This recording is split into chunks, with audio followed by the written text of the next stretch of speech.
Public ಸ್ಕೂಲಿಂದ ಮಕ್ಕಳು ಬಂದಿದ್ದರು. ಅವರೆಲ್ಲ ಇದು ನ್ಯೂಟ್ರಿಷನ್ ಈಟ್ ಬೆಟರ್ ಲೀವ್ ಬೆಟರ್ ಅಂತ ಒಂದು ಪ್ರೋಗ್ರಾಮ್ ಥರ ಮಾಡ್ಕೊಬಂದಿದ್ರು. ಚೆನ್ನಾಗಿ ಅನಿಸ್ತು. ಅದಾದಮೇಲೆ ಎಲ್ಲ ನೀಟಾಗಿ ಎಕ್ಸ್ಪ್ಲೇನ್ ಮಾಡಿದ್ರು.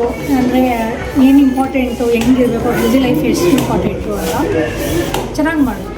They provided a good awareness about the nutrition, how we have to balance our diet and all. It's a good initiative to creating awareness within the neighborhood.